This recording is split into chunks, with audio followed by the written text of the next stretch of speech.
This one hopes the spooky season thrills you in appropriate ways. Perhaps in inappropriate ways, if that is your wish. Tune in this Halloween for 3 special spooktacular... Is that a thing humans really say?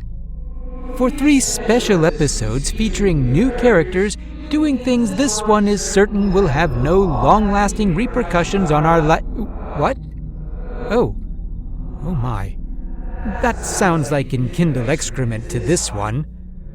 Very well. These ones hope you will join us this Halloween for these seasonally appropriate special episodes. And if anyone randomly appears at your door one night in an ill-fitting Hanar costume, take pity on them and give them extra candy. But please, no Drell hallucinogenic oils. This episode contains scenes which may be disturbing to some listeners, including body horror, derealization, and trauma. Listener discretion is advised.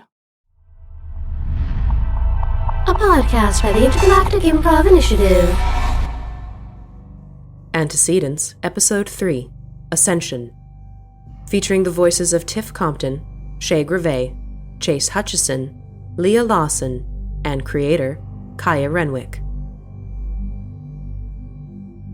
My mother always said there were no monsters. No real ones. But there are.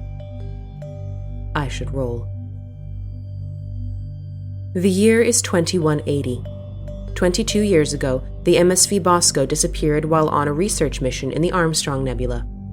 11 years later, it showed up in the Argus Rho cluster, and a mercenary group went to salvage the ship. The MSV Miri Chel's distress signal was intercepted by another merchant ship, which found no sign of either ship when they arrived to investigate. 2 days ago, both missing ships' emergency transponders pinged a comm buoy in the Horsehead Nebula, maintained by the STG as an early warning system for anything approaching Council space. The Solarian Counselor has assigned a legendary Spectre to neutralize the threat by any means she sees fit. She has engaged 3 more of the galaxy's best to assist. November 26th, 2180. Terran Universal Coordinated Calendar. Horsehead Nebula, Fortuna System. This is a clear and present threat which must be eliminated before it reaches Council space, and therefore your primary objective is to neutralize the threat at any cost. Secondary objective is to obtain any information which may elucidate the reasons for the loss of the MSV Bosco and the MSV Miri Chel, and forward these to the Council. Tertiary objective: if any samples of unknown technology or biological provenance may be safely quarantined, you are to contain them in retrieval pods and activate their transponder beacons if you are unable to deliver them in person. If you return, you will receive the standard high-risk mission payout from your respective associations, plus a bonus from the Council if you are not already a Spectre, plus further bonuses for any samples retrieved. As you enter the Fortuna system, the Tsinati's long-range scans pick up the anomalous transponder signals between the orbits of Wentania and Amaranthine. You have little intel to work with. You were given the blueprints of the Bosco and the Miri Chel, but the silhouette of the ship on your sensors does not match. The ships seem to have been docked together and their modules rearranged. You know the theoretical makeup of each ship's crew, but your scans detect no life signs matching Council races. The ships are functioning well beyond their theoretical capacity after being unfueled and unmaintained for decades, but the actual condition of either vessel is unknown, and it is recommended that you prepare for all possible hazards and levels of resistance.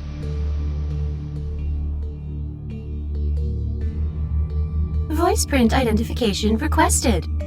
Spectre Ixi Seidus. Thank you, Special Agent Seidus. Please proceed with log recording. I always hated how smug that VI sounds.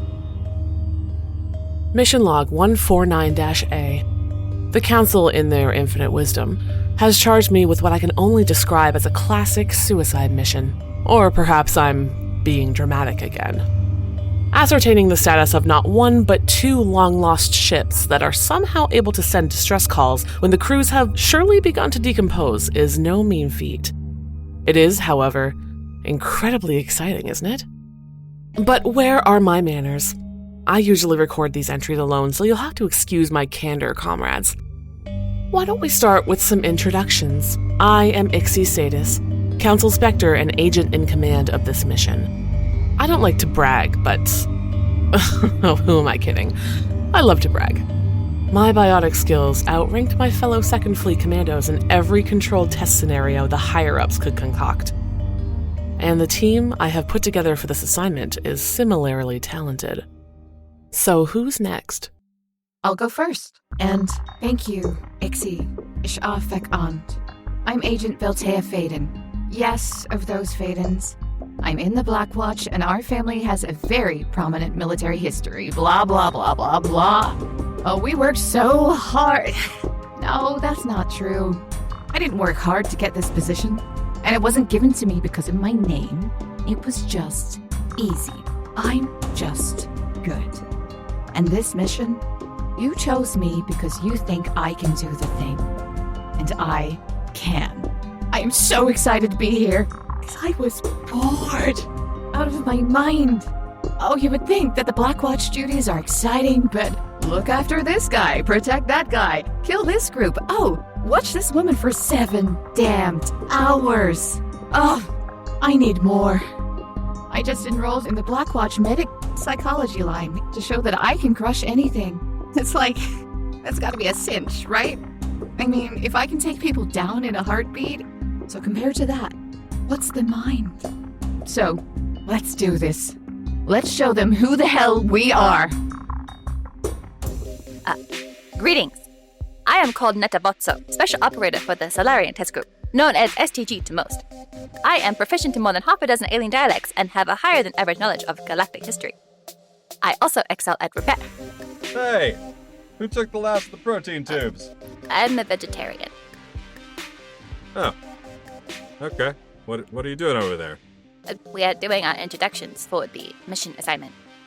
Oh, we're doing that today? Okay, here, give me the mic, I got it. Allow me. Yep. No, it's okay, just stand over there. Major Dante Chad here, certified badass, premium specimen of the human species. Former N7, spent some time in the military, left to do some private security work before getting involved into politics. Look at me now. Essentially, what you need to know is I'm awesome, and I always get what I want. Okay, you can finish now. Nettie, was it? Oh, you can call me that if you like. I will. Okay. Okay, I also excel at repair, hacking, and recall. Honored to be on this mission. Should be fascinating. Over. Upon rocking up in your council-issued Spectre ship, the CCVS Sinati, you discover 2 ships locked together through a means you don't immediately understand. The Miri Chel, which is a standard run-of-the-mill mercenary ship. It looks a little bit like sort of like an onion. From the top down, it's kind of got that sort of fighter jet feel, but sort of rounded. Of Volus make, you would know. You guys have seen enough ships in your day-to-day that you would recognize that. It is upside down on top of the Bosco. The Bosco is a standard merchant ship. So if you remember from the games, it's those boxy little motherfuckers that you board in as Shepard and Co. And then you go in through the 1 door, 2 doors, and then you have the big room with all of the stacks of crates and husks coming around the corner to try to kill you. And then there's the med bay and the barracks and the bridge in the front. So the Bosco is one of those ships. It has an extra lower level rather than just single deck. So yeah, the Miri Chel is upside down on top of the Bosco, and it doesn't look like they're docked together. It looks like they've grown together or somehow been tied together. You can tell through your long-range scans, or possibly if you're looking out a window with your eyes, it's like they're covered in cables that appear to have tied them together. Your VI will tell you that the airlocks are covered by these cables, but you could likely cut through them with either very precise fire from the ship's Guardian laser suite, or if you took a shuttle or EVA suits out, you could probably blowtorch your way through. What's the plan? I mean, I don't want to go out there if I don't have to. I would agree. We've got a gunner on this ship or something? Like a marksman? There's just the 4 of you. I mean, I could do it if I had to. If you had to? Yeah, I mean, yeah. Spirits. All right. I left the field for a reason, all right? I generally hang around with Udina doing diplomatic things. Ew. Being back out here, yeah. Don't want to get too dirty. Ixi's gonna look around at the other 3 and sees that, everyone except Dante doesn't really seem too keen on going outside. Even Dante, he looks like he's ready to do it, but he'd rather not. And she just kind of slumps her shoulder and she says, "Where's your sense of adventure?" And she walks right up towards an Evo suit and just starts putting it on. Are these contraptions potentially anything that I might have seen or similar to something that I might have seen? I want to figure out if there's any mechanical way that I can get through it. Are you asking if you have seen anything like what is happening to the ships outside before? Well, yes, that's part 1. And part 2 is, can I figure out how to get the things off? Like what they're made of, like what the mechanism is. I would need investigation from you. Okie dokie. Okay, that's a dirty 20. Yes! Nice. The closest thing you've seen to this is you have seen some Geth installations with conduits of this nature that sort of look like this, but Geth installations are usually very, very orderly. Nothing gets tangled. They run cables from point A to point B. They are always power cables or data cables. And nothing, like this looks, if it wasn't for the long-range scanners telling you that these were metallic, oh, and also it's an alloy that the scanner doesn't recognize. If it weren't for the fact that these were metallic, they would almost look like vines. It looks organic. You can't tell from here where they go or what they're coming from, but you don't see anything that wouldn't be like, well, you could just cut through them. In theory. There's nothing saying you couldn't. Okay. Thank you. And I would definitely say that you have almost certainly worked with Guardian lasers enough in your time that you could probably program the shipboard suite to slice through them in no time flat. Oh, absolutely. Barely an inconvenience.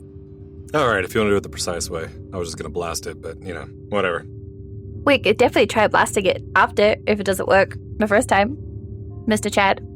No, please. Mr. Chad! My father's Mr. Chad. Call me Dante. Netta blushes into oblivion. I did say that Dante was a major, yes. correct? Yes, I think did. I did. Yeah, because I could not pass up the opportunity to have him be Major Chad. A Major Chad, I know. God, yeah, totally. Yeah, that was just too perfect. I am a Major Chad. Mr. Major Chad? You want to be Mr. Major Chad? Mr. Major Chad. Just Major Dante. Let's just go with that. Major Dante. Major Dante Chad, if you want to be formal. And you probably should be. So, yeah, let's stick with that. Excuse me? You probably should be. It's all right. I know we've not worked together before, but... This is going to be a lot of fun. Sure it will. I love this banter that we're all getting to know each other. I would like to get a look at these. Are they cables? It kind of looks like vines almost, like it's grown. I know. How curious. Possibly organic material, yes. Are you programming, Netta? Yes. Always. Can you roll me, I guess hacking would be the closest one here. Hacking. Have I heard rumors of this, of organic cables out in the galaxy? Roll me history. I rolled a 6. Oh, no! So first I want to say, I'm very smart. I'm the smartest on the ship, I'm pretty certain. Holy God. spirits. Now with that said, I did just roll a natural 1. Oh, we're doing great. Yeah, this is going great, you guys. Okay, so Dante, you have a think, and you're like, man, Udina's shit is boring. You are suddenly seized with the desire to go and work for somebody who anything interesting happens. You would even consider going back to Oni for this. Because Hackett gets interesting stuff sometimes. It does. Because you're coming up blank. You got nothing. This is weird. About the most interesting thing Udina deals with on a regular basis is somebody bitching at him about getting humans on the council again. Like, really? Well, there was that one time where someone dyed all his clothes purple, I think. That was interesting. That was a fun day. Yeah, who would do that? I don't know. Never found her. Very strange. Netta, as you're programming, what stymies you... Like, you program the suite just fine. You've done this a million times. But it doesn't work the first go, and you realize that you probably need more readings on what kind of metal it is if you're going to make it quick and easy. So I will let you roll again at advantage because you will have incorporated more of the scans and more of the information. Okey-dokey. Natural 20! Hey! There you go. And so the second time, you realize immediately what you've missed, and Solarians are so damn fast. This all takes place in probably like less than a minute from you realizing, oh no, I fucked up, to figuring it out again. And then, yeah, a little more beep boop, and the lasers fire, and this beautiful circle is carved out of the cables over the airlock entrance. The airlock entrance is fully open. Oh, what a shot! As this occurs, a purple flash shockwave goes out from the sliced part from where that slice happens across the whole ship and then disappears. Well, that's new. I don't know what it is, but I'm getting interested now. Can I roll to see if I recognize it as like a barrier, like a biotic barrier? You sure can. Insight. Hey, that's an 18, girl. That did indeed look a lot like a Mass Effect field. A Mass Effect field in the ship. Huh.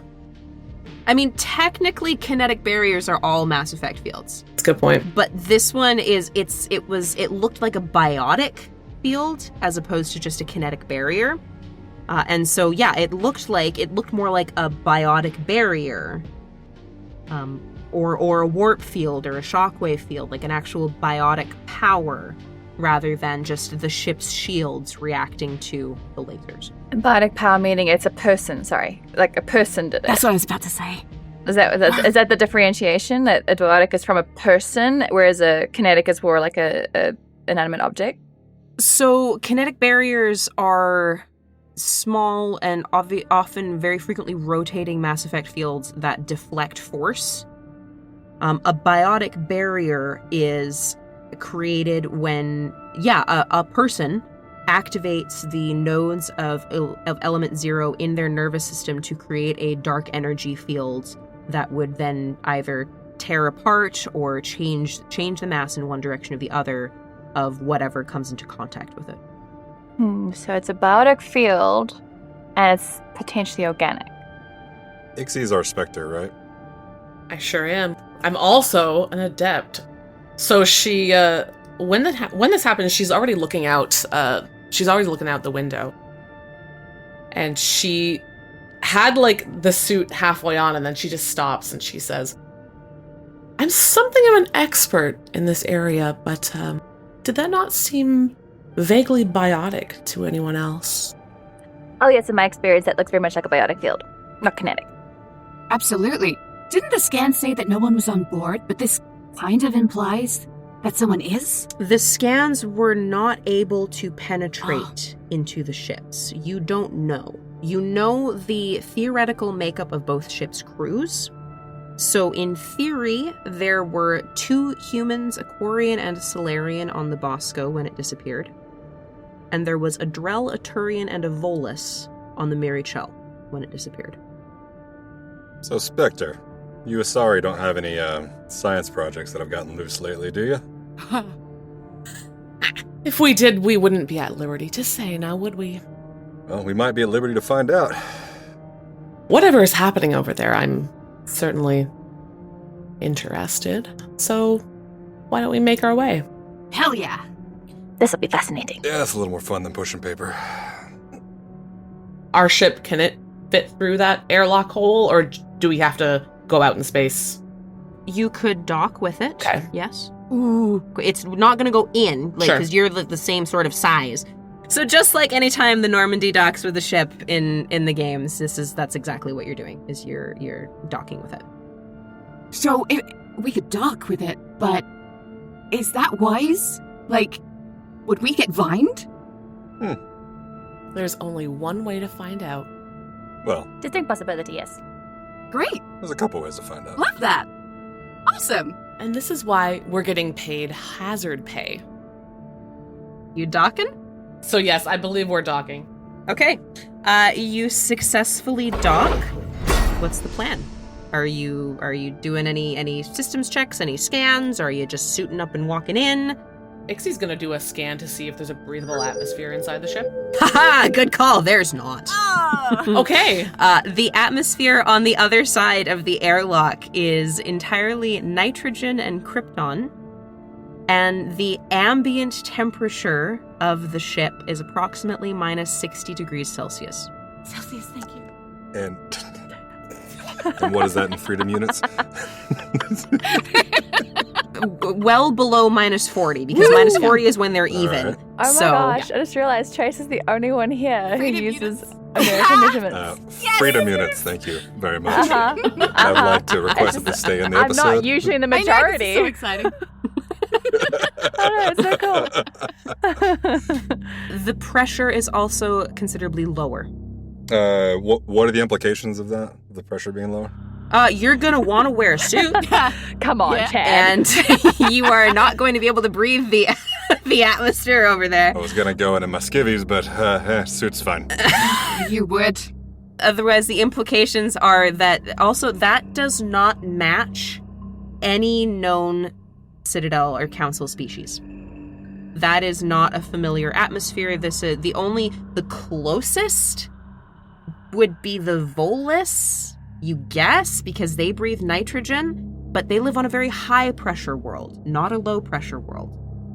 Because that's why they need to have the suits, the pressure suits. And so this doesn't match anything, and nobody lives at temperatures this cold either. So that's weird. Gravity seems to is about like a 0.6 of a G. It's not super low, but nor is it super high. It's a little bit lower than usual. Yeah. You mentioned the Geth. At this point in the timeline, how familiar would we be with Geth?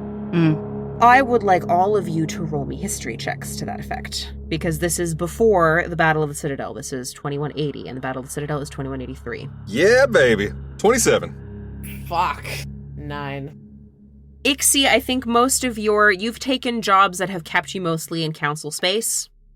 And there's not been much out there. Dante, I think your experience probably comes from your N7 time. Sure. And also, I would guess that you have heard Udina rant and rave about a certain Captain Anderson and all of his bullshit about the Geth. Sounds about right. Netta and Vel, what did you guys get? 21. 16. Okay, you guys have also, you have heard of Geth incursions beyond the Veil. Probably Netta, you've actually gone, I don't know if you've seen any, but the STG does do missions and assignments in the Traverse and the Terminus.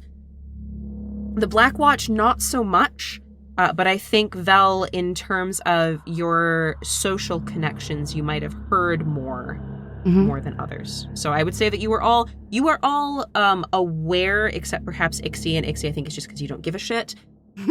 You are all aware that the Geth are alive and well, whatever that means for synthetics. But they don't bother any of you on a regular basis. They're out beyond the Veil or fucking with people in the Traverse and the Terminus, and who cares about them? Well, I'm at a loss. What could possibly survive at this temperature, gravity? Synthetics. Synthetics would like it, actually. Less heat. Oh, it's so cold. I don't like this. Yeah, that's not going to be pleasant for a Turian.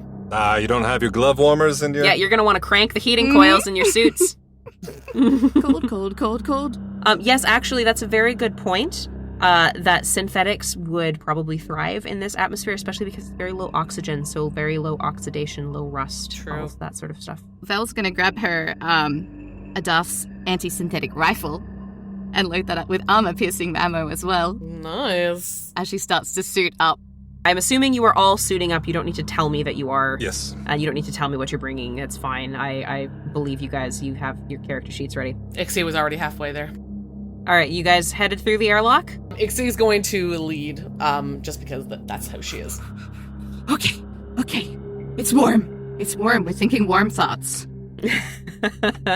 As you cross through from the Tsinati's airlock into the Bosco's airlock, you all notice a veritable avalanche of little purple sparks that kind of they dance along the inside of the tunnel towards the Tsinati, and as the door opens into the Bosco Miri Chel hybrid, you are met with a jungle of these cables. It's hard to move through here. There are, again, all of these purple sparks everywhere. You can barely see. There are lights flickering, like the old ship's lights on the ceiling are flickering. You get sort of this tinny noise coming through the speaker that might be a voice. As you come in and you look around, well, the room appears to have been stretched vertically. So all of these merchant ships are built just about to the same specs, so that everybody in council space can fit in them. So they're going to be big for a Volus. They're going to be, on the not the super biggest side for an Elcor, but most species are pretty comfortable in it. Built for people anywhere between about 5 feet to 7 feet tall, and that covers just about everybody. The ceiling in here is now about 12 feet tall, and the walls have, it's almost like it's kind of been cut in half and stretched open, and then the conduit cabling has sort of filled in the space where you're at right now. I assume this isn't standard issue. Cables. It's a veritable cathedral in here. Yeah, this ain't cookie cutter. Stretch, do you mean like the walls have been broken and then moved up and then filled in with cable, or like actual stretch like putty?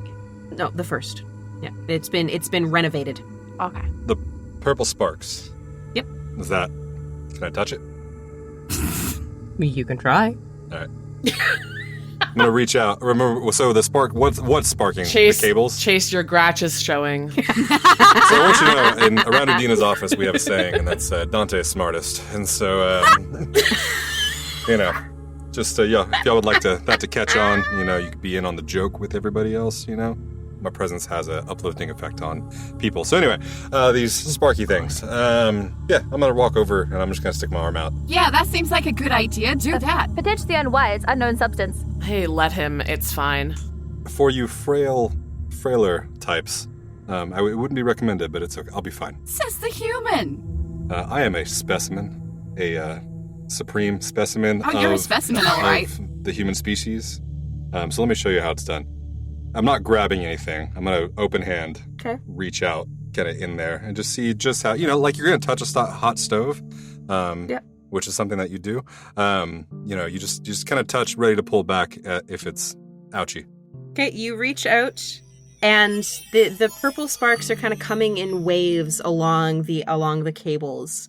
Several of them make the jump onto you, and they go underneath your kinetic barrier and up your arm, and your helmet HUD, your hardsuit computer, flashes a very brief intrusion warning,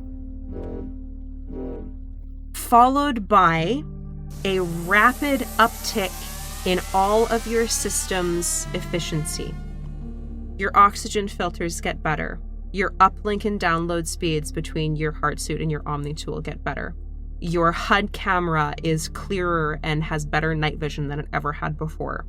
The force impact layer between your carbon fiber, like your carbide plates, and your undersuit is the crystalline structures rejig, and so like the newtons that you can take in a hit go through the roof. Everything about your heartsuit and your Omni tool is just so much better almost immediately. Now, remind me, you are not a biotic, correct? I am a biotic. I'm a sentinel. You are a biotic. I am. Oh, even better. I hope so. It sounds good so far. This is awesome. Oh, this is great. And you doubted me. What can I say? You do seem to have a magnetic personality. You said it, not me. As you're noticing all of these very rapid changes, you suddenly feel this rush of energy, this tingling that starts from the base of your skull as whatever these little purple sparks are access your biotic amp. All right. And suddenly, Dante is glowing purple with a supercharged barrier. And you feel like you could, and I mean, you already felt like you could take on the world, but now it's like you could take on the galaxy. Damn right.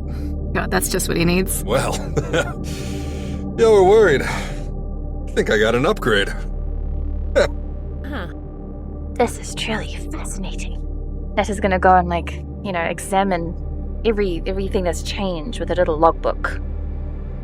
Here, does it help if I stand like this? It really doesn't. Oh, yeah. Yes, it helps. Oh, yeah. Thank you. You're welcome. Oh, don't encourage him. I, for one, am okay with it. She just whips her head and looks at Ixi. Listen, it seems like he's gotten some sort of charge. I've heard about you, Asari. We'll talk later. I don't think there will be any talking involved. That's fine by me. Netta's just gonna, slink away, out of this conversation. Wait, Netta, come back. You were doing a thing. Ignore them. Don't worry. Stick to the science. This is strange. Oh, yes, you're correct. Science. Stand there, please. Okay. Standing. Continue looking. Improvement at all systems. Very interesting.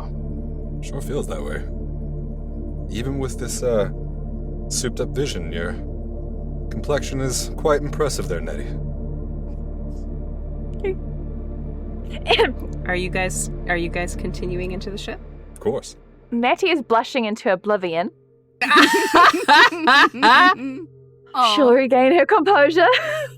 I'm like, okay, onwards. I'm just gonna follow Ixi. If a spark did this much, then we definitely should go find out where the rest of the what the rest of the treasure is to offer. What the ship has to offer. Sorry. All this extra power makes me hard to gather my thoughts. All right. Onward! It's like it supercharged his ego, too. Quite possibly. Oh, it was already that way, don't worry. You know what? That tracks. Are you guys trying to cut through the cables? Are you trying to just clamber through the cables? What's the plan here? Are there any actual, entryways in this room, or is it all blocked off? So you're in the airlock entryway. So usually this is just, you've got one entrance from the airlock and then one entrance into the rest of the ship. You got to get into the rest of the ship. You got to get that far. I mean, I can just blast us through if you want. Good little, biotic lift or something. Can I get these cables out of the way? Rip them apart, maybe? I don't know, I'm feeling strong. Yeah, you're the one that's juiced up right now. You might as well use it. Yeah, go on. Sure. Yeah, we'll go with the lift first. See if we can create an opening. Yeah, absolutely. So you cast a lift field, and it's like lifting feathers. Those cables are lighter than air, and you just kind of shove them aside like a beaded curtain, and y'all can waltz on through. After you, ladies. As you guys walk through this, and as Dante is moving the cables as you guys go, you come to the next door and you realize that it's being held open. So remember how all the walls have been raised by about 4 or 5 feet or something like that. The doors were not. The doors have not been changed, so it's still the same size of door, which means that the doors don't work anymore, really. And so it's just sort of jammed open with the cables. And you can go into the corridor of the ship. I go in. Netta follows. I'm mostly taking notes in my Omni tool, looking around the whole time. All right, I'm following behind her to keep her safe. Yeah, because I'm not really watching where I'm going. Exactly, I'm going to keep you on path. You know. The one thing that Ixi is going to comment on as they're walking is, if those little Purple. If those little purple sparkles did something to someone with an L2, L3 implant, I wonder what it would do for someone who has natural biotic abilities. Ooh. Oh, I see. We're measuring over here, are we? God, you would have any way. Well, challenge accepted. Touch it and let's see. Dante's used to measuring. Are the purple sparkles still all around us as we're walking? Oh, everywhere. And terrifying. Everywhere. As they're walking, she actually is gonna kind of brush her arm against the sparkles and just see if anything happens. They jump up along your suit as well, and the same thing happens. You see all of your hard suit's technology just jumps up in efficiency. And yeah, it accesses your... So you still, even as a natural biotic, you still have a biotic amp, which helps you to focus it. And so yeah, you get that same rush of power. You also start to glow. How many centuries have you been doing this? Yeah, she's been doing it for, let's say, 3 to 4 centuries. So it accesses your biotic amp, and you've heard stories about matriarchs' biotic abilities. What happens when you have honed your body and your mind for centuries again over what you've done? You've seen Justicars in action. You could take any of them, and it wouldn't even be hard. Feels nice, doesn't it? This is better than embracing eternity. Netta's going to go right up to you and start taking notes as well. Very fascinating. Wonder how it evolves with natural biotic abilities versus synthetic. I'll keep you posted. Please do. Vel also taps Netta on the shoulder. Okay, so we're not biotics, right? What do you think happens if we touch it? Because I don't know if I want to test that. But also... All the cool kids are doing it. You'll be a fantastic test subject. Oh, yeah, naturally you would volunteer me. Fine. Yes. I'm the one observing. Maybe in a minute. Let's just keep going forward. Very well. Yeah, let's keep going forward. Okay, so you guys are in a corridor. You've got conduits down both sides of the corridor. You know from the schematics that the cargo bay and engineering for the Bosco would be down a level and to your right. The main area, lab area, forward to cockpit and so on, are on the same level as you. Everything is kind of covered by the cables. But as you've now discovered, you can just kind of lift them out of the way. So what are you doing? Also, Tiff, if you could check your DMs, please. Come on, give it a shot, Ixi. It's fun. I may have to. Yeah, she would use pull on one of the, I guess it's just the one in front of them. Okay. That you said was going down to... Yeah, so right in front of you is a lift that'll go down to engineering. It's covered in vines, but yeah, let's do that then. Go down to engineering. Okay, so you use a pull to move the quote unquote vines out of the way. The door to the lift it's gone. It's just an empty shaft, and as you pull it out of the way, something leaps out of the lift shaft and attempts to attach itself to your neck. Holy shit. To my neck? Yep. Okay. What kind of something? Okay, you are not Ixi, so you can take a look. It looks like a pair of arms. I want to shoot Can I it. shoot it? Yeah. You guys can do whatever you want. Yep. I'm gonna shoot it. Duck. I'm just going to do it. I'm not going to announce that I'm going to do it. I'm just going to do it. 5 mixed successes and 1 regular success at extreme damage is gonna be a lot. 35, 45. You shoot this immediate spray of mass accelerator rounds, and you blow the pair of arms into bits that go scattering across the conduits. For the record, I did say duck. Did you, though? The other... whatever rounds don't hit the arms, just glance off of Ixi's supercharged barrier. And then hit the conduits, which start flickering as those mass accelerator rounds pierce the various conduits and cables.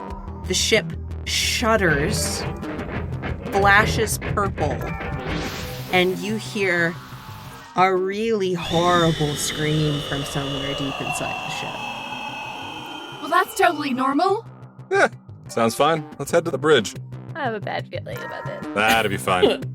Now, after hearing that, Ixi kind of looks a little shook. She's a very confident Asari, but it shook her, and she needs to know what it is now, and she says, no. We're going to the center of the ship. Works for me. And she just go, like, if we get into this lift, is it going to take us there? So the way that this ship is set up is you've kind of got like a big box in the center that has 2 decks. Upper deck would have been the lab for the Bosco. Lower deck would have been engineering and cargo. And then on the upper deck, off of the big box, was like the bridge and med bay and barracks and stuff. So this would take you down to like the belly of the ship. Yeah, we're going to the belly. Belly of the beast. Of the thing that's apparently alive. Ah, Do you think it has feelings? I really doubt it, but I guess there's only one way to find out. This will be fascinating, I'm sure. Okay, there is no lift there. It's just a shaft. Are you guys jumping in? What's the plan? Ooh, let's see. And Phil's gonna grab something like, something not too heavy, but maybe like a book or a pamphlet or something, because she's intending to throw it down the shaft to see if anything reacts to the movement. Where are you getting this from? A pamphlet. I don't know, like something small. I don't know, like what room are we in now? Like, and then I'll pick an object. It's a corridor. You are in a hallway that is covered with cables. Okay, so There's nothing in here. that hallway. Damn. No. All right. Okay, can I pull out like an MRE or something then? I mean, whatever you have on you in your hard suit. Yeah. A little snacky snack. You also, all right. Omni Tools have manufacturing suites. You can just like manufacture a little we're pebble gonna do that. and toss it down Okay. there. That's a thing you can do. Hell, No, you I'm could good. throw a grenade down if you really wanted to. Pebbles it is, depending on what Dante's about to do. Gretch appears out of nowhere. Grenade! Ah, kaboom! Dante Kaboom? Please. okay, so we want to go down. I want to go down. Dante wants to go down. Yeah, bet. Yeah. Dante is also speaking in third person now. Forget those pebbles. Dante's gonna jump. Be my guest. Dante's gonna jump. I mean, it is Okay. lower gravity. It is lower gravity. It yes. is lower gravity. Yeah. It'll be fine. Yeah, so screw it. You hop on down. You land on top of the former lift car, which appears to have been torn open from the top by something rather strong, presumably. And do you clamber through the wrenched open ceiling of the lift car? I'll call down. I was like, found the car. You want to come down before we go further? Ixi's already on the way there. It's not a very far drop. Like it's there's the 1 deck, 2 deck, right? So when it was, 8-foot ceilings, it would be like an 8-foot drop. Now it's maybe like a 12-foot drop. Nothing big. Is everybody going down, or are we splitting the party? No. I'm going to stay close to Velteia and follow her. Yeah, sure. Pairing up. Vel has a Solarian-shaped shadow. Yeah. Okay, y'all jump down the lift. You land next to Dante on top of the broken lift car, and you all climb through into the lift car. Yep. Yeah. Okay. I would like you guys all to roll me a perception check, please. Greatest ability. I'm good at these too. Oh, actually, I am. 24. Or 20. No, 22. Okay. I can math. Okay. 12. That's unfortunately a 9, but I am proficient in it. So does that add me an extra? That would add your proficiency bonus, which I suspect is 4 at level 10. It is. Woo! Woohoo! 27. Oh, damn. Jeez. You are alert. And we are the best of the best. It's true. Cream of the crop. So, Vel, you hear the most, and part of this is you hear, because you hear subvocally, you hear very, very high and very low frequencies. Your ears are very, very well tuned. You hear something on a really high frequency. You can't quite make out the words, but you hear something making noise on a really high frequency that kind of, it's not comfortable. So the way that Turian subvocals work is that it conveys emotional information. And you hear on this subvocal frequency, because there was supposed to be a Turian on this ship, you hear and feel just sick to your stomach, agony and torment. Not good at all. Oh, I think wait. I feel like I'm being water bombed. Like I'm drowning in. Someone's here. I can feel them. I can hear them. They're in a lot of pain. The rest of you hear, as you are saying this, down the corridor from engineering. You guys are you still in the elevator car? So you landed on top and you've come down into the car. Have you gone out into the corridor? I haven't. Dante would be on his way. Be working that way. Okay. This door is also wrenched open with cables. No doors are closed in this place. As you are peeking out and Vel is freaking out a little bit, you hear these noises and you see a Turian ? Except it's also a Drell? What the fuck? ?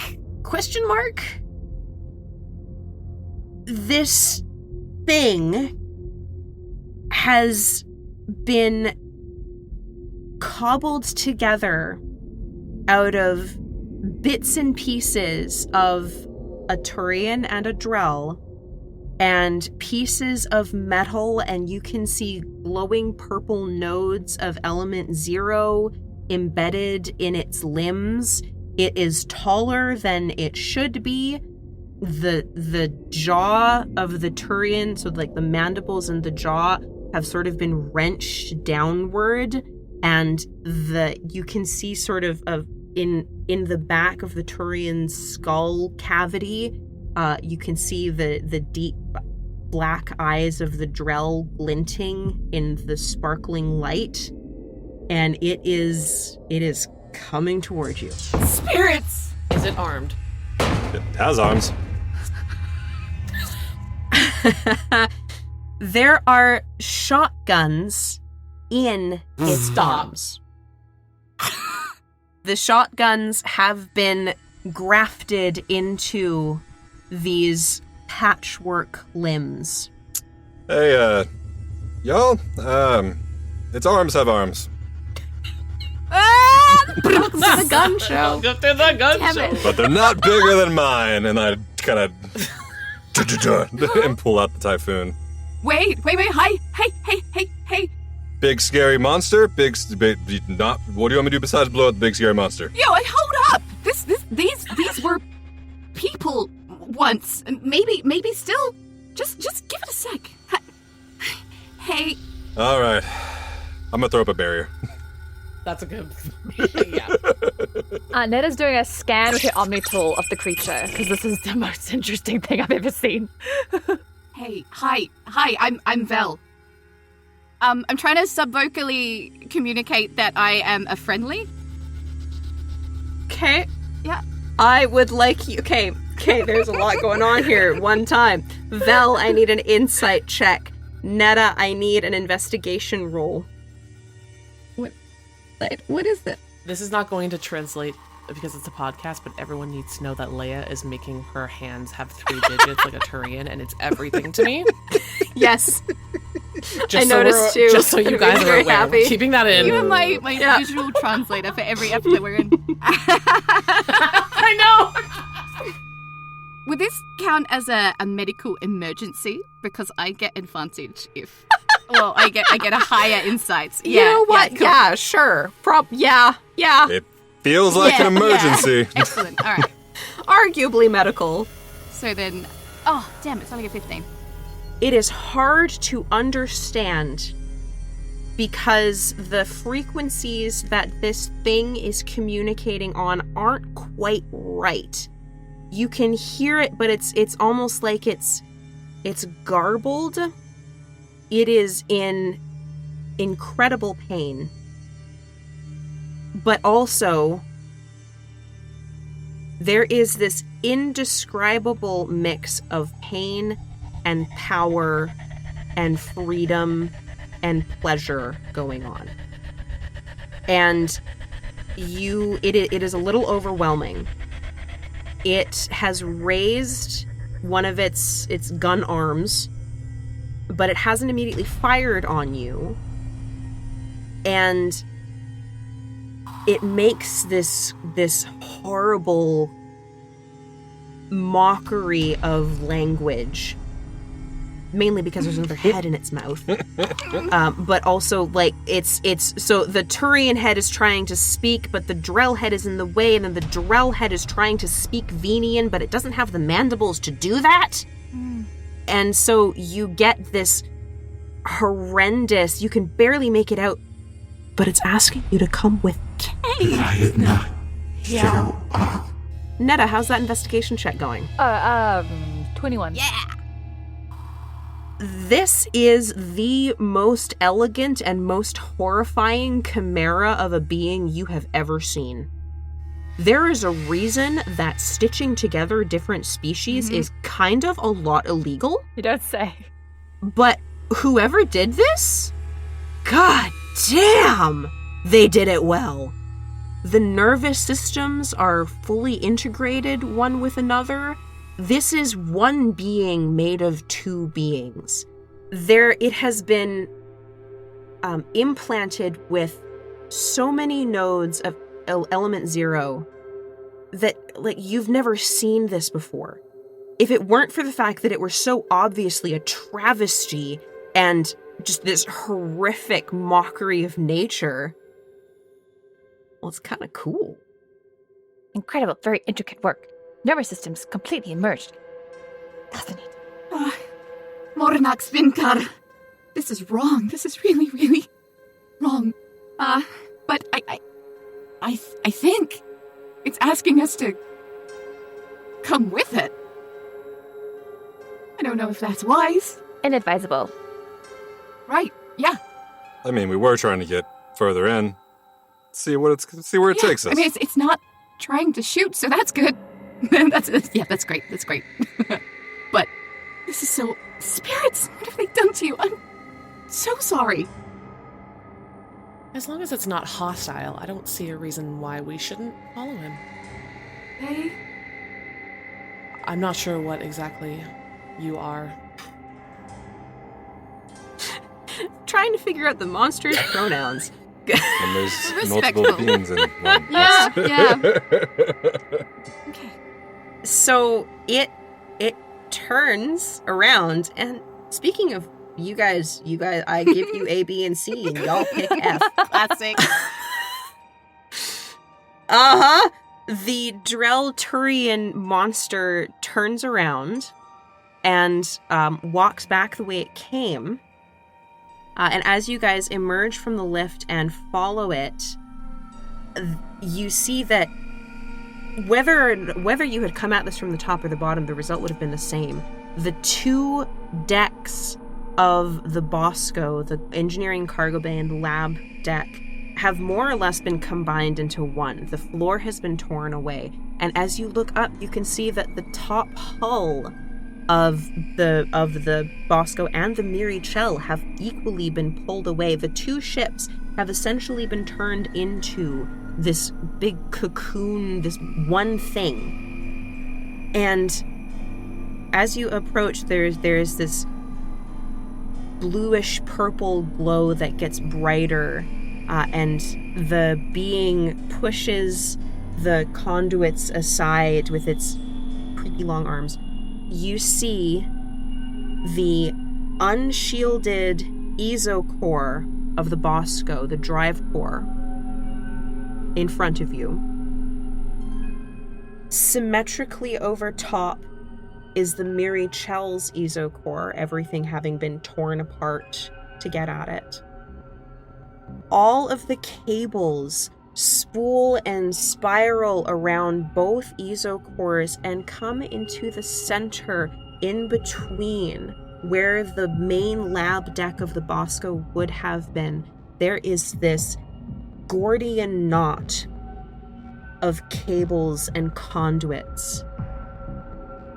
Everything else, all of the other parts of the ship have been, you can see they've been torn apart. There's just piles of ship bits and shit, and there you can see bits of data pads and stuff and all sorts of just the contents of these two ships have been torn apart and repurposed and rebuilt, and this is the detritus encircling these two Ezo cores and whatever this thing is in the center that is connected to the bulkheads and to both Ezo cores.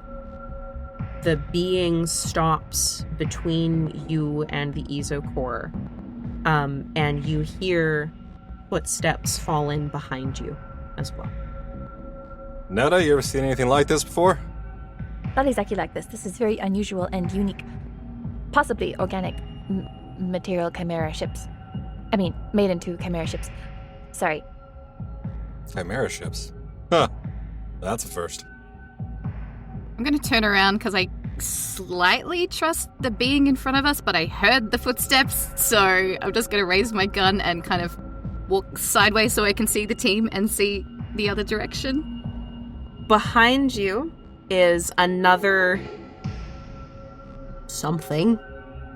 It is a little bit shorter than the last one, so the Turian Drell horror is in the neighborhood of 10 to 12 feet tall. This one's about 6 to 7 feet tall. It does not resemble anything you have ever seen before. Its limbs are too long, its torso is small, and then you manage to figure out, you spot a rebreather mask where a head would have been, and at some point, this was a Volus. Oh. Is that what they look like under the hard suits? Huh. Yeah, they just morph into like really large when they're out of them. That's what the pressure suit is for, to keep them all contained. You take off the suit and It also has, like, the extra metallic bits. It has been turned into something similar to the Turian Drell thing. Well, Goddess, what happened to you? Do we see a second race beside? Yeah, is it mixed with a different race or just a Volus so far that we can see? It's just a Volus as far as you can tell. And then the synthetic pieces. And the synthetic pieces, yes. well, shit. That ain't normal. I think we found a missing crew. Yep, Oh. yep. We got him. Huh. I don't know who we give them back to, but But who did the... Someone must have done the Mr. Potato Heading, and not sure who that. Think they're on the ship too? Mr. Potato Head. Is he a human dignitary? It's a thing back from Earth a while back. It's a children's toy. You can It's a move. vegetable, right? Sounds horrific. No. I mean, yes, it's like a vegetable. You put eyes and a mouth on it, and then you can spin it around, and you can put a mouth where the eyes go, and the eyes where the ears go, and it's just, you get weird shit. What kind of toys do you play with? Why would you put ears on a potato? Yeah, this sounds childhood normal. We're gonna get into that. That's really interesting. Dante, bigger fish. Yeah. Oh, focus. Gotcha. We hadn't discovered space slightly yet. I mean, we had, but anyway. All right, enough. This is horrific. I would really rather not turn into one of these. Yeah, that person's responsible. I really hope they're not here. I hope they're here. I would like to interview them. Find out their motivations. And their methods. A lot to learn from them. I don't want to be merged with Dante. So, yeah, let's avoid that. Oh, we could have so much fun. Oh. You wish. Two are we calling these chimeras? Because Yeah, I think that'd be the easiest I'm way. ready to blast one. Or you still got qualms about Nope. damn it. Fine. Just wait. Then what would you like to do, my liege? Let's just see where they take us, but stay on your guard. Don't shoot just yet. Oh, barriers up. Dante will be fine. Oh, good. Dante will be fine. Has anyone tried to communicate with it yet? Not the Volus. Just the first one who couldn't speak properly. I don't speak chimera. I am proficient in multiple languages, but not Volus. Surprising. She's just gonna look at the Volus and say, "Do you understand what I'm saying?"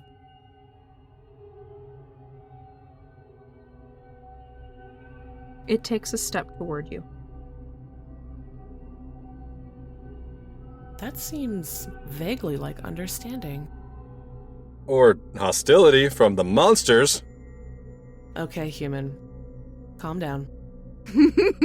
She's gonna take a step towards the Volus, showing mutual trust for the moment. So, in a very strange turn, you're used to Volus looking up at you because they're short, but this one's actually taller than you, and it leans in sort of this hulking way. And how are you gonna let it get close? Not closer than like 5 feet. Okay. As soon as you back up, it stops. It doesn't. It also has guns in hands. Little by the fact. way. Arms for arms. Yeah. It leans. It stops. And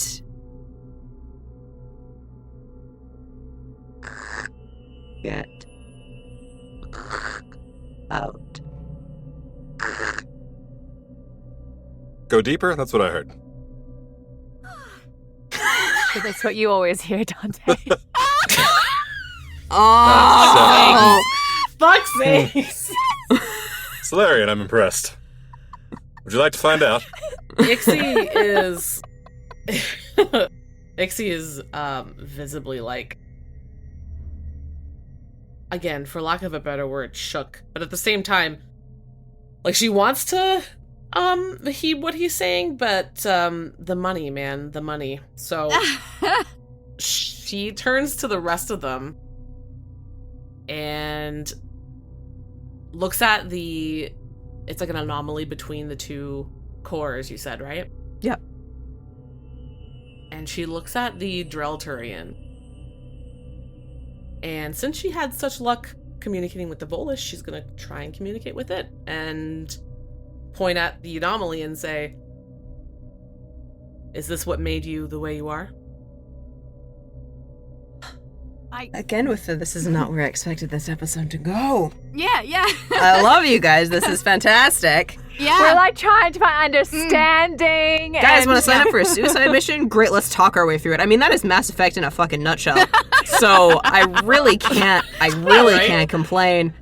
We are all paragons. For the apart from record, Dante. I can still shoot Dante's it. renegade. It's true. It's true. Dante it's could true. just go postal at any second here. Yeah. Okay. You speak to it, and as you speak to it, you notice that it hadn't turned back to look at you. Like it came in and it stopped between you guys, and then when you ask it this question, it looks over its shoulder, and then reaches up to touch the mass, whatever it is.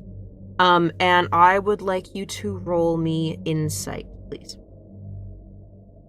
Can I also do an insight on the Volus to see if get out was a threat or a suggestion, like a helpful thing? You can absolutely roll insight on the Volus, yes. 15. It's hard to tell when you are watching somebody do things with shotguns for hands. But for all the world, it looks like it's reaching, like, painfully, sadly yearning.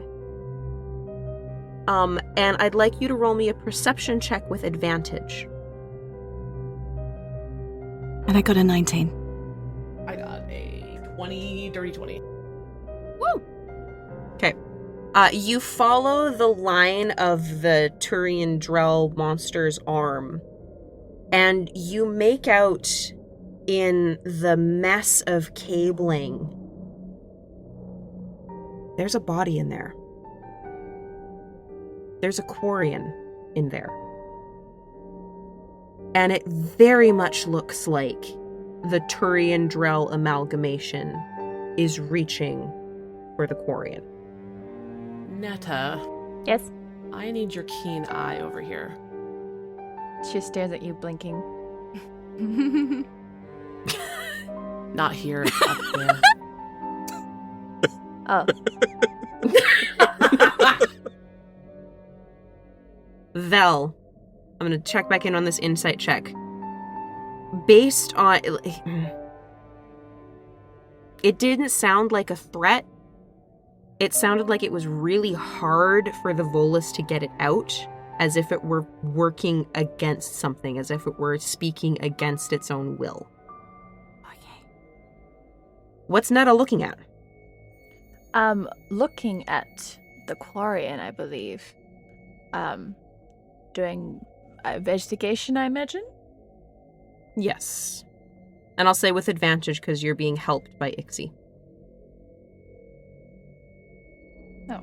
I rolled 2 10s. So that's a 14. Go figure. You are drawing on bits of knowledge that you've never put together before. This is not done. This is not, like, we don't put organic and synthetic together. It doesn't go well. But that looks like what this is doing. You can also tell, your scans tell you that the Quarian was also a biotic, which is even more rare, but it does occasionally occur. And you would guess, and it's really just a guess, you don't really have anything to back it up at the moment, but you would guess that this Quarian seems to be sort of the central point of all of this. So is something happening? Like, is anything happening to the Quarian? Does it look like they're in the process of metamorphosis, or they're just sort of stuck there? Or they're dead? It looks like the conduits go through and in and out of them. Like they are the conduit? Yeah. Yeah. Yeah. Very unusual. Quarian biotic. Turian biotic. Wonder what brought these all here together. I think we're onto something. I start taking down notes. I think we're onto something because... I didn't know any better. Go ahead. Oh, thank you. You're welcome. Dante is magnanimous. Well, get on with it. It felt like the Volus, they were telling us to leave, but it didn't feel that way. So I think we're definitely onto something. This is it. This whatever the hells this is. Keep checking. This is... Yeah, the big two ships that are fused together with the giant cores in the middle. Definitely it. That's why we're here. It's a mission. Remember? I mean, they're trying to imply to leave, okay? Let's not listen. Oh, okay. Let's not listen to that. Let's listen to our instinct. Even though I want to run. My instinct's to blow up the fucking monsters, so... Can I do that yet? No. God damn it. Fine. Netta's like listening to these two bicker and like, I would like to see if I could, release the Quarian. That would be nice. Well, it's currently at least 15 feet above your head. Dante? I'll throw you. Yeah, thank you. Oh my god. Or I can get up on shoulders as well. Oh, that works too. I'm pretty light. All right. I'm pretty You small. would get up on mine. Come on. Dante, I'm clearly taller than you. But I'm Dante. Okay, Val. You would need at least... You're going to need a tower of, like, 3 people. If you are literally person stacking. I am not going to be the base of the pyramid. The bionic all right? toss might be easier. I just wanted to call him short. The containers that we got to send things back to the council. How big are they? Like small canisters. I was not thinking about putting a Quarian in the canister. That's what I thought you were thinking, yeah. And a canister of holding. It's fine. Can we climb up the thing? Can I biotic lift? Yeah, you can. That's the easiest way to do this, is a biotic lift. I forgot. I shall lift you there, Netta. Here. Meow. Insert better sound effects. Okay, you are lifted up. And you discover as you come even with the mass, with the Quarian inside it, that there's another body on the other side of it. That is another Solarian. And sitting on top, in sort of this cross-legged position, is another one of the Chimera monsters. This one was at one point a human. And it's her skull has been elongated and her jaw is like down here. And it looks like she's actually been sort of like pieced back together because her arms are the wrong way. Like her left arm is on the right shoulder and her right arm's on the left shoulder. And she's all the king's horses and all the king's men couldn't put Humpty together again. But she's sitting cross-legged on top, and she looks up as you come and just kind of tilts her head and reaches out a hand. So she's sitting on top of the Quarian? Like Zen and shit. She's sitting on top of the mass of conduits that includes the Quarian and the Solarian. Okay, got it. Yeah. Okay. Well, do I control my movements? being lifted? Kind of. Or is It's swimming. I mean, Doggy paddling. you yeah, like do I Where do you want to go, sweetheart? Sweetheart. you can move your arms, but no, if you want to move any which direction, you will need to ask Dante to move you. Mr. Chad, I need to go up and left towards the lady, please. I didn't hear a please. Oh, your god, just do it. She just Okay, said fine, here. Yeah, Jim. Okay. I What are you doing? float towards the Humpty Dumpty and kind of settled by her. Do you stop me before I crash into her, Dante? I hold you back just out of reach where you can't quite reach her. Just... Oh. No, that's good. Are you there yet? Okay, here you go. I'll give her the rest of the way. That's far enough. Thank you. Okay. Thank you. And I get to get on my tool, and I just start scanning her as well. What do you see? Greetings. I'm just gonna scan you, if that's okay. Greetings. This woman should not be alive, You really shouldn't be alive. but she is. This is a miracle. What the humans say, that you're alive, just so you know. Alive? Oh yeah, she's alive. For some reason. Great. So does she's also like synthetic partly, like. Yeah, she's got these other synthetic pieces and the nodes of Ezo implanted as well, and she's just holding out her hand to you. I'm gonna awkwardly like take it. Just gonna put my fingers like this. No, I'm gonna pull her back so she can't do that. No. Dante, I need a perception check because she is fairly high up and on top of a biotic field. 19. Okay, so you notice that Netta is about to touch, and you see the hand come out, and you see Netta about to touch. So you're gonna try to move her back. Netta, it is up to you whether you want to grab the human chimera's hand and hold on, or you want to let him pull you back. Don't touch it. But I could find out so much.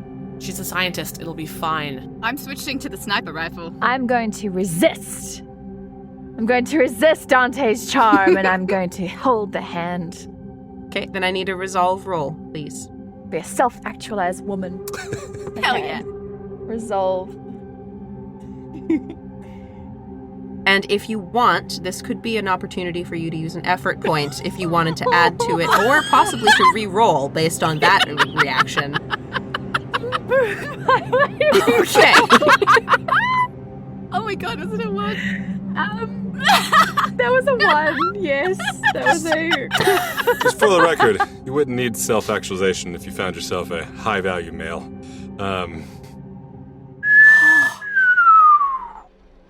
As I literally hold you right now. Okay. Okay, so you're spending an effort point and you're re-rolling. Yeah. Well, how many effort points do I have again in total? You'd have 8, I believe. So actually, I think Solarians have 7. Okay. Got robbed. Okay, so that's 17. Nice. Dante rolled a 19 on his perception, so that is technically the number you need to beat. So if you want to hold her hand, you will need to spend another effort point to add 2 to your roll. Or Ixi could do a little pull of her own from the other side and nudge her towards the hand a couple feet. that is an option. You also see what's going on. What are you doing, Spectre? We need to figure out what's going on here. Netta is a scientist. Let her do her work. Okay. Why is Dante suddenly all Fine. cautious? Because this feels Okay. janky. Netta, Yes. you grab its hand, and a deluge of purple sparks courses from her to you. They run through your suit and do the same array of modifications and enhancements that were done to the others. And then she pulls you with surprising force and a Mass Effect field into her arms. Shit. What do you do? This is too much physical contact for me. I want to push. Kind of like trying to push away from her. Okay, strength check, please. Oh, I'm not very strong. Is it bad that I'm rooting against Netta? Yeah. Only because I want to see what happens. Can I see? Can I pull her that back she's now? Pushing back? That's 15 for strength. She beats you, Okay. and you are held fast. She is not just human anymore. She is holding you with a biotic field. She is holding you with cybernetics. Her elongated, broken face is right up by yours. I assume that you have automatic English translation in your helmet. I am proficient in multiple languages, yes. Perfect. I love that. Thank you. Join us. Oh. Well, join you where? Can you give me directions? I'm going to, be ready with my Omni tool. We're sort of stuck in her arms, looking at her. Netta? Yes? You tell me, say the word, I'm shooting. Okay. Okay, you guys do realize that Netta and the human chimera are on top of the thing, so they're approximately 20 feet in the air, and you guys are on the ground. You do not have good sight lines. Oh, okay, sorry, I thought we could see a little bit. Never mind then. Scratch that. Please don't shoot me.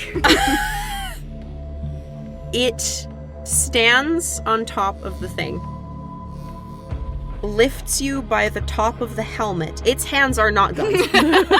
Its hands are really quite creepy with long digits, and it's bad. It's like bits of conduit in between knuckle bones and these long So whole hand over helmet picks you up a la claw machine and holds you out over the opposite end of, so everybody's on one side of the thingy with the Turian and the Drow monster in between and the big thing, and so it's holding you out the other side.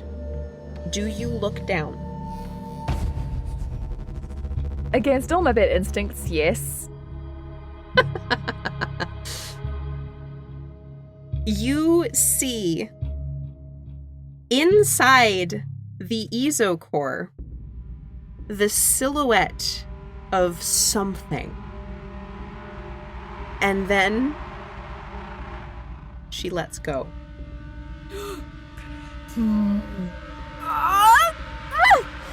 So I am going to give those of you who have pull or throw or lift fields, you get a dex save to see if you can react fast enough to catch her. Sure it's not a constitution save, because that would be better for Dante. Natural 18 plus 0. Take it. Okay. Okay, good, because I got a 4. So. You manage it, but just. Come on, scientist. You snatch her out of the air.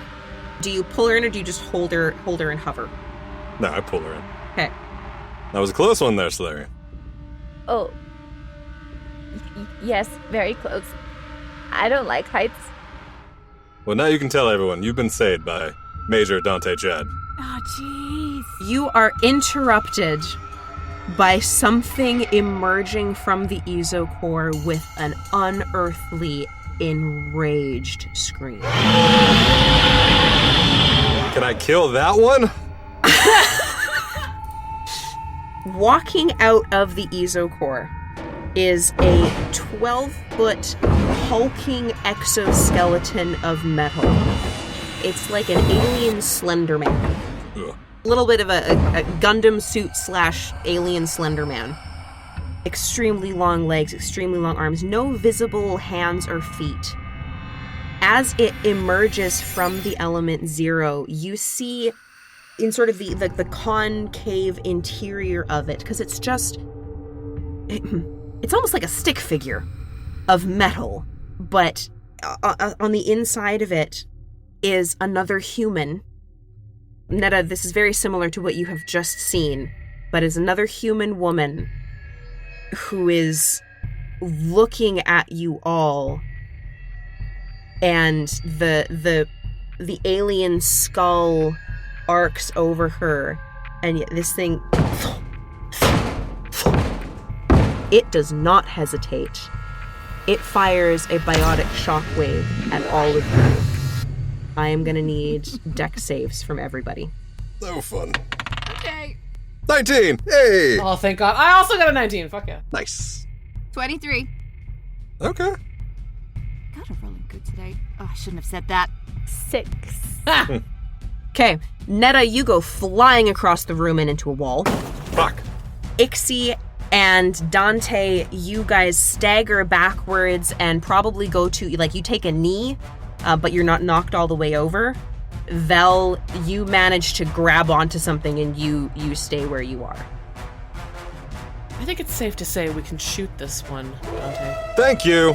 Yeah, that's not friendly. I would argue that the other two were not friendly either, but it's fine. I'm shifting to my anti-synthetic. Are we initiative? Is that a thing? Just start firing. Alright. Boom. Oh, fuck. I definitely got a critical fail in there. That's the thing. Huh. And 4 mixed success. So, it's 28 damage and then a critical fail, whatever that does. I think Ixi's also firing. I think Ixi's counting. I am. That's 2 failures, 1 mixed success, and 2. Did you take any in Mastery, Tiff? Oh, I did actually. My bad. Plus 3 dollars. Yeah, I'm at level 3. That's my bad. You get 3 more d6s to go with that. What of the thing are you guys shooting at?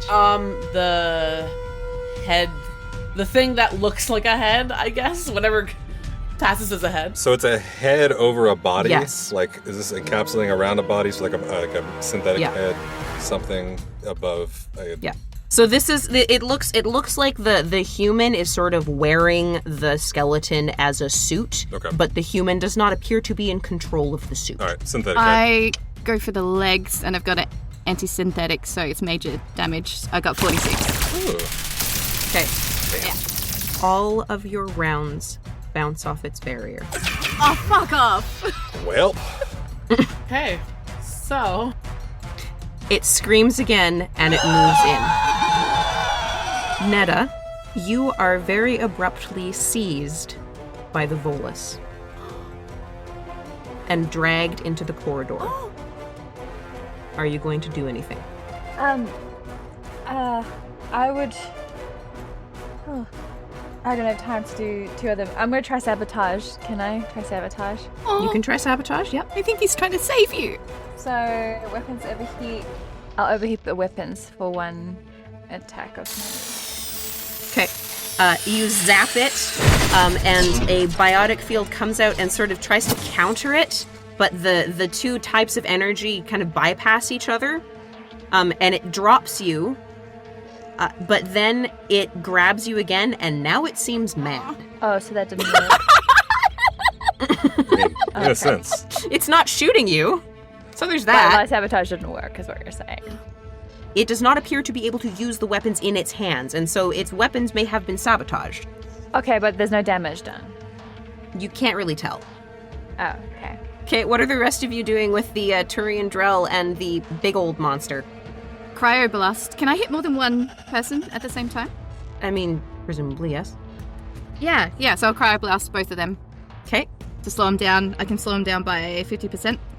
You manage it. This one actually works because the frost it seems to freeze the Turian Drell thing in place, and it slows down the big monster.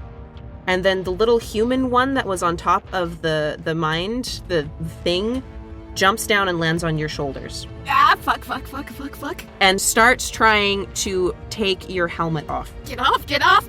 Still think they're friendly, Vel. I'm gonna stasis that one. I need a d20 roll, please, with your class modifier. Yep. Plus proficiency? Yes. Good thing. 15. A Mass Effect field erupts from the Chimera, meets yours in midair, and beats it. Now, hold on. Mm-hmm. I am supercharged biotic right now. That's true. So that should be at least another 27 points. At least. Double your proficiency. Okay. So that'd make it 19. That meets it! Hey! Hey-o. Well done, Chase. You catch it, and it is now frozen on top of Vel, Yeah, so if I move... but still they, frozen. Like, okay. Yeah, but your helmet's still on, so I don't know what to tell you. Yes. Okay, if someone could help remove this thing, that would be great. And she's just like struggling to lift. Maybe a strength check, I guess, or... You can try a strength check to see if you can move it. Its atoms are literally frozen in space. Yeah, don't all help at once, that's great. I'm indisposed. Yeah. How much more help do you want? Ixi's going to cast Dark Channel Ooh. on the one Okay. that has Vel. Okay, I need a D20 roll plus your modifier with double proficiency. That's an 18. Okay, you beat it, and you start pulling energy from it. And I'm going to need you to make me another wisdom save, please. Yay. Oh, thank Christ. 19. Okay, good. Congratulations, nothing else happens at the moment. Thank God. With your 24, you do manage to, wriggle out and toss the frozen human chimera aside. So congratulations, Vel. You're not currently being throttled. Yeah, don't want that. Bye! Can I throw the Volus attacking Netta? You can try. Okay. Are you on D20 on that as well? I sure do. Plus modifier plus double proficiency is going to be 28. Okay, you manage it. You hurl that Volus down the corridor. Volus violence. Does the Volus release me as it's being hurled? That's my question. Yeah. No. Oh, I'm sorry. That didn't go the way I planned it. Bye, Netta.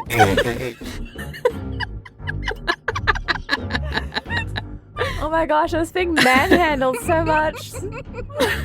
Okay, as you guys are doing this, I would like... You're being high value manhandled, thank you. Come off it. I need Dante and Ixi to make class modifier saving throws, please. With double proficiency again. Netta, you are out of the area of effect. 27.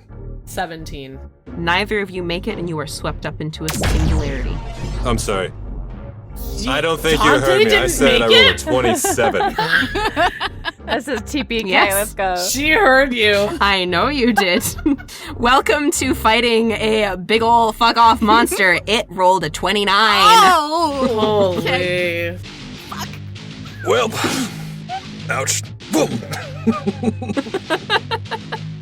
Yes, so both Ixi and Dante are now in the singularity, and the monster crunches forward and screams up at you. Vel, are you doing anything? Let me check this real quick. Okay, I want to... Your special forces, fucking do something. Yeah. This is me hesitating, not Sabotage. Yeah. Sabotage. What are you... Okay, you're trying to sabotage it? Is she partly synthetic? Like, can I turn her on the thing in the middle? Good question. You can certainly try. None of you have tried to figure anything out about this thing. You've all been kind of reacting to trying not to that's die, totally which fair, fair enough. But, I'm not going to tell you what's going to work. Yeah, well then, I'll do a sabotage. Just roll a d20 plus your class modifier. Okay. Plus your proficiency. It's 11. You go to fire the tech charge at it, and it notices and immediately envelops you in a biotic field. Fuck. And tosses you up into the singularity as well. What? No. Hi. Hey. Welcome to the party! Yeah, no worries. I'm gonna give Netta a chance from down the corridor. Netta, what are you up to? Okay, my little brain is working. Okay, so I've discovered that my sabotage may or may not have worked. They may or may not have been damaged. Can I do any sort of investigation or Yeah, of course. repair or anything to figure out what might actually Yeah, work? you can do investigation. 11 for my investigation. Okay. You do still have effort points you can spend. Oh yes, I forgot. Yeah, and you can do investigation, you can do insight, you are at the moment trying to figure out anything. I believe you're also STG, and you might have a background aspect that could be useful in this particular situation. Be impressive. Oh, I know which one. Possibly my favorite aspect in the entire fucking book. Right? So I believe, if I recall, the aspect is called Already Did That. And it's once per session you can spend at least one effort point, but the amount is up to the DM, to say that you had already figured something out and had a plan in place. That is actually broken. I love that. Yes, I want to do that. Okay. So you are going to need to tell me what it is you think you have figured out by paying attention to everything that's going on and what you're going to do about it. And I'm going to tell you how many effort points it's going to cost you to make that happen. Oh my. Okay, I've been observing as I've been manhandled or synth-handled everything that's been happening.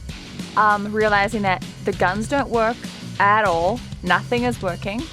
So they're... I mean, I don't know what the actual thing is, but I'm guessing that Netta has figured out that there is some either barrier or they're extremely resistant to damage types or something like that. Yeah, you would have seen that the gunfire did nothing to the actual beings. It hurt the conduits, and that pissed it off. Mm-hmm. You've also seen that it is incredibly biotically powerful.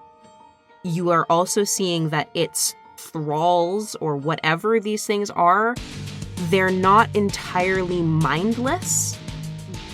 It has specifically built a nest for whatever the mass is in the center, and it is using both isocores to fuel or to nurture whatever's going on. The thing came out of the fucking isocore, for Christ's sake. As you're thinking about this, you actually see the pair of arms scuttle by, having reformed themselves. Very Halloween. And I think you recognize them as Solarian arms, as a matter of fact. Lovely. And you realize that the Solarian body in the mass was missing arms, or you kind of assumed they were just sort of in the mass, but now you're like, oh hey look, those are His arms. Fascinating. Yeah, found them. So you're putting all this together, and you're realizing that the thralls, if you can hurt them, they put themselves back together, because you saw the one on top had been put back together. Gunfire and biotics and tech do not seem to affect the big dude, but the conduits are vulnerable, and whatever is in that central blob is important. So that is what you have figured out. How far away am I? I mean, can I see anything? Or am I like down a corridor? Oh yeah. You're down it's a pretty short corridor. It's like maybe 15 meters, like 15 yards for those in the class needing freedom units. I'm imagining. Thank you. I assume that our helmets have speakers, right? So like I don't have to yell to be heard. Yeah, you have comms to each other. You've been comming to each other. Yeah. Yeah, comms. That's what they're called. I would like to say into my comms, I believe if you attack the Izu cores, that might help. I'm gonna say that cost you 3 effort points. I can't do much because I'm constricted by the bolus. It also might blow us up. I heard of a Vorcha that would love this. So we're suspended in the singularity, swirling around little vortex. Yep. How much can I do things? Can I attempt to do things? You can do things. Right. Yeah, sure. First thing I want to do is throw a homing... You just can't touch the ground. Okay.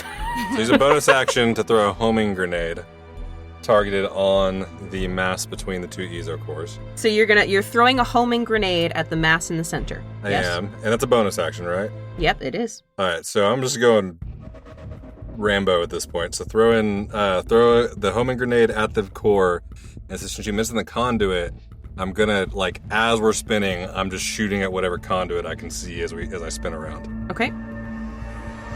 Let me roll for our crazy monster person. Oh.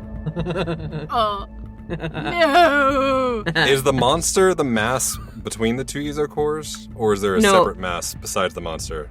So the monster that singularitied you is the big hulking Slenderman exoskeleton, the one that came out of the Ezo core. Yes.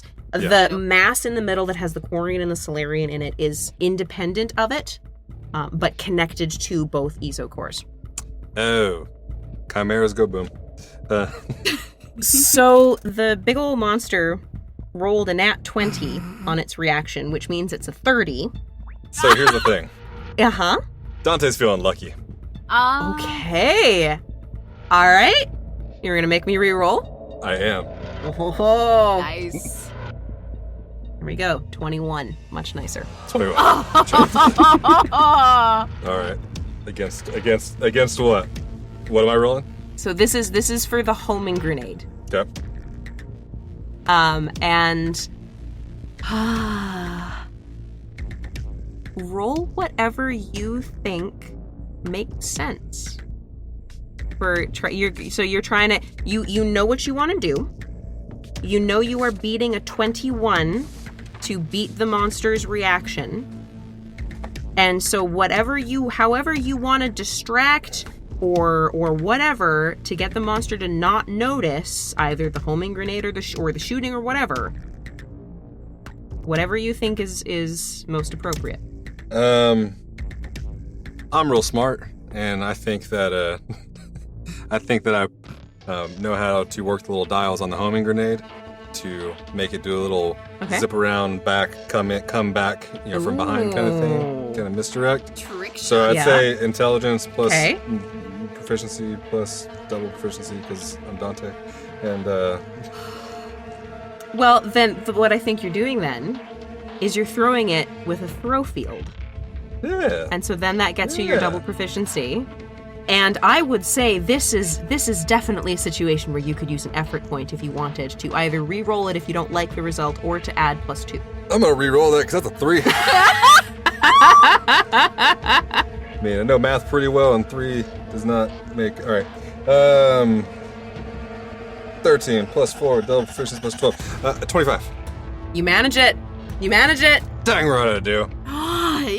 Go, little grenade, go. You huck that grenade, and the monster sees where you're aiming for and goes for it, but you start shooting, and then you whip out a throw field, and that little sucker, zooms around the monster's head and attaches itself to the mass.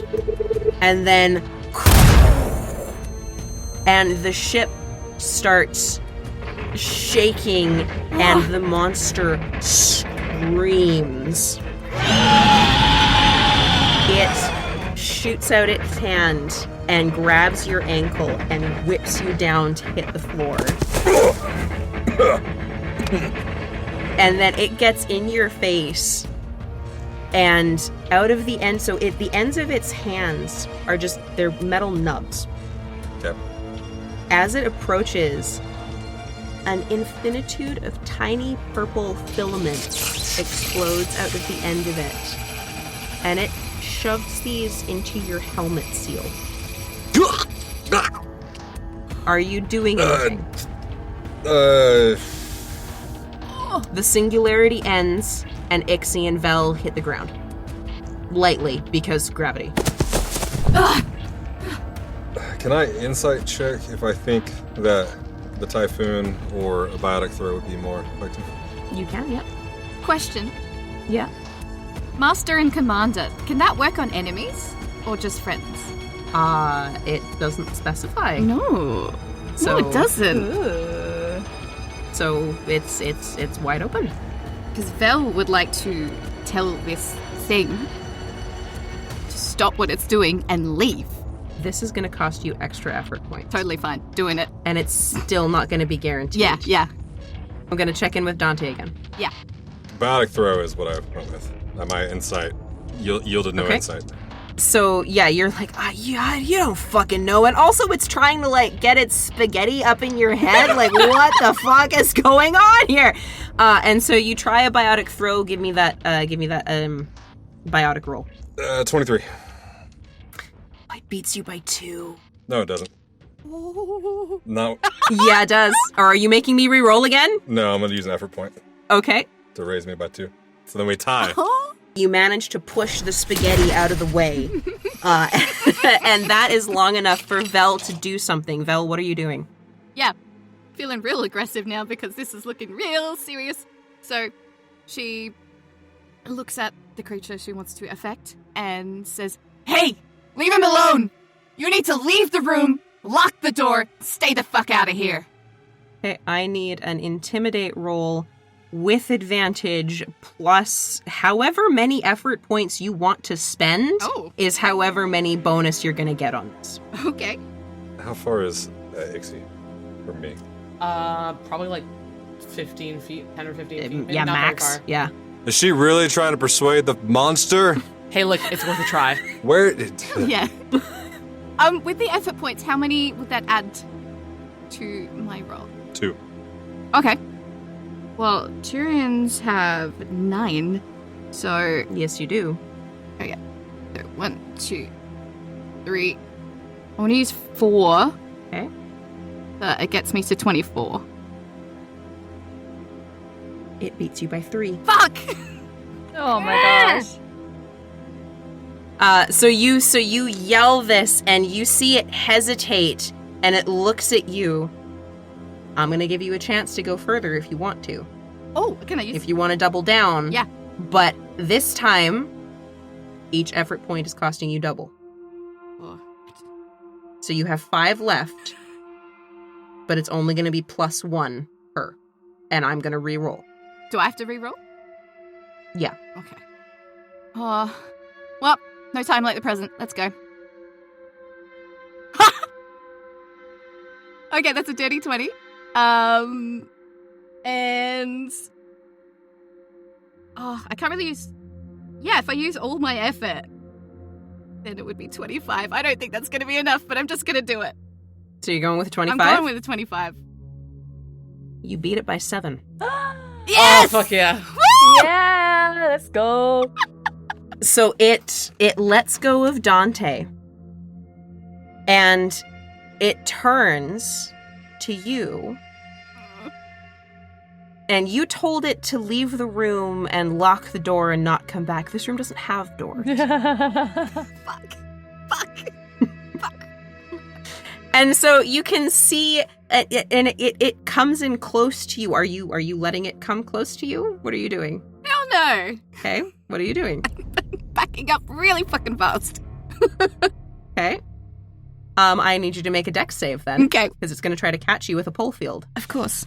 Alright, dex save is 5. 18. It catches you with a 21 and yanks you into it. And you get a full face close-up of this human woman who meets your eyes, and you don't have biotics. Nope. Not this time. So it is a very strange feeling when you start tingling as all of these tiny linguini, angel hair, the spaghetti shoots out of its mouth and seeps into all of the gaps, the seals of your armor. Because when you spend all your effort points, you incur a crisis. Oh no. And you get a scar. I forgot about that. And so it connects with your nervous system. Vel, you have this moment of connecting with the mind of the person that whose eyes you are looking into. And you feel sharp pains through your spine and your limbs, and then you are locked in place, and the agony screams through you at the same time as the ecstasy of being part of something larger than yourself sears through your mind. Oh, no. You do not know who this woman was, but this is the state of existence that she has lived in for now what feels like eternity. Oh, shit. As this is happening, Dante's on the ground, just like reaches out, sees it's bad, and goes for a pull. It's an 18. Okay. It's an amped 18? It's an amped? Can we amp It is amped. I rolled a 6. It was not good. Oh my god! The monster's natural biotic field repels it with a 26. No!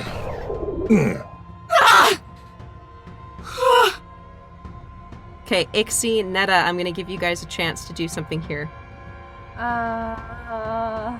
Thing is, I can't create a combat drone because I'm being held. I have an idea if you need a second. Okay, Ixi, go. Ixi, go. She, seeing what it did to them when they hit, it was like the purple cloud in the middle of the Ezo cores. But she has an idea, and she just throws the dark channel from where it was to one of the Ezo cores. Ooh. Okay. Oh, distraction. Explosion. Or damage, who knows? Yeah, explosion. Hey, it's a suicide mission for a reason. I did not sign up for that. Well, technically. I'm not even supposed to be here. So, Ixi, you have this moment. You are watching Vel. The purple lines are running up her arms and over her head. Her eyes have started glowing purple. Netta is nowhere to be found. Dante's on the floor. The monster might as well... It looks like it's consuming Vel in much the same way that it probably did everybody else on this ship. And you think about what Netta said about the Ezo cores and how the Dante's homing grenade, it has torn the mass aside and it is swaying. And the ship, you guys have been so focused on what is going on with you people that you haven't noticed that the ship around you is starting to fall apart. The conduits are slipping and shifting. The purple sparks, it is like a laser light show in here. As those purple sparks are just swirling up in waves, and you see before you, they must be tiny machines or something, because they are trying to knit it back together, but it's going too fast. And so you look at your dark channel hovering, the biotic energy hovering. Well, might as well. It was good old life. And you shove it into the Ezo core. You have Ezo in your body, and you have from the time you were born. You have synced up with so many people's nervous systems. You know what it feels like when that ripple goes through.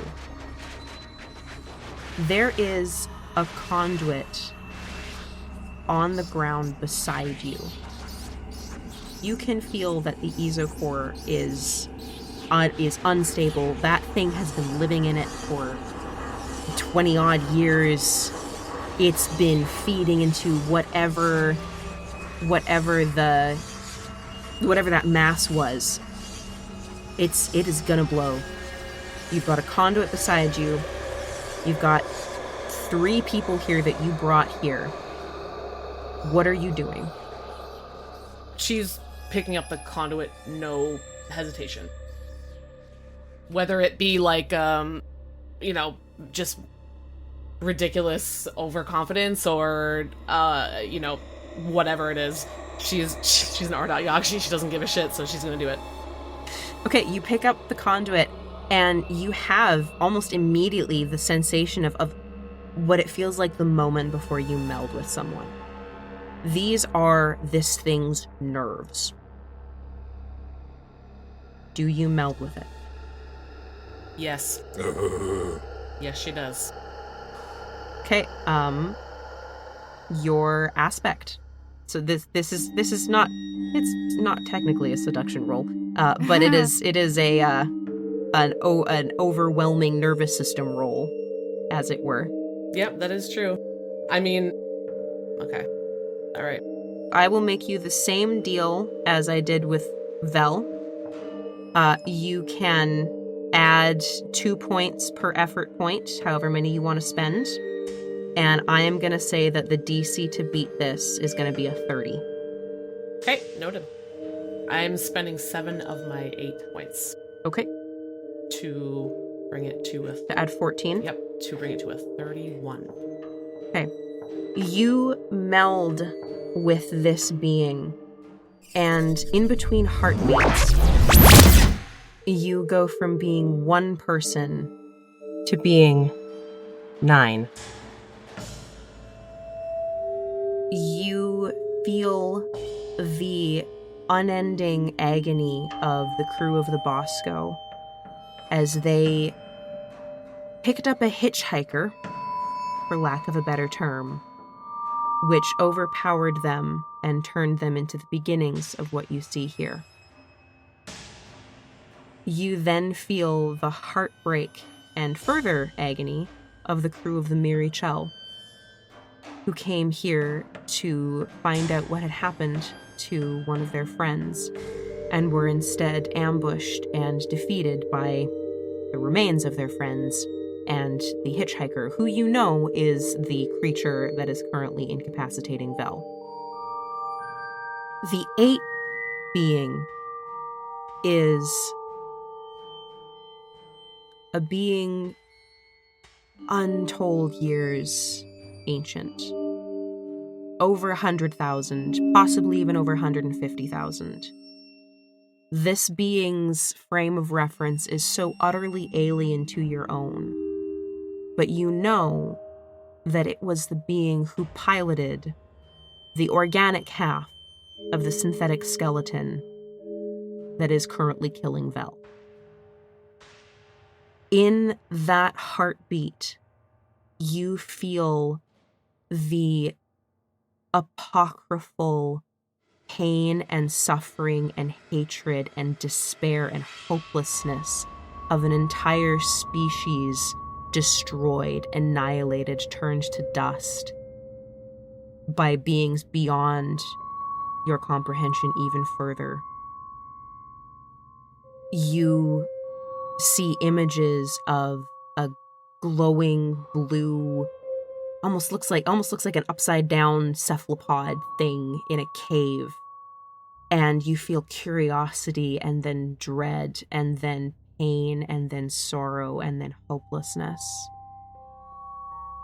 And you feel this yearning, this urge, both to isolate yourself and hide and protect the rest of the galaxy, but there is the voice in the back of your head that says, no, go out, tell, spread the word, spread us. And you feel this deep self-hatred, knowing that the nanobots that built your society were in the end its downfall. And you realize that those are the purple sparks. Oh, shit. Shit. You go through all of this in seconds. And then your Ardat Yakshi abilities kick in. And you overwhelm it. And this is going to be hard. This is a fight. You can feel like you've killed people with your mind before, but you haven't killed a ship. That's true. Much less 8 people at once. Uh-huh. And so, but you know that if you don't kill it, it's going to kill you.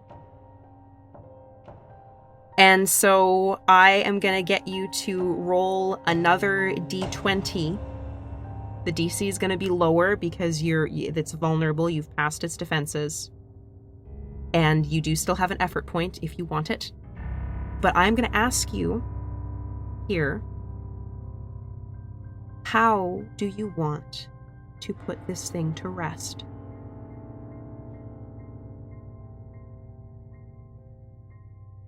Ixi wants to, like all of the other people that she's made embrace eternity, she wants to absorb whatever sort of power she can from it. Okay. But also obviously take their life force. Okay. She's in it for herself. Okay. And also, she's rationalizing it as the people that she brought here might survive if she does that. Okay, so yes, Chase? Do things look explodey or imminently explodey? Oh, things look very explodey. Okay, Highly explodey. I know Vel is attached at this point. Can I see Netta?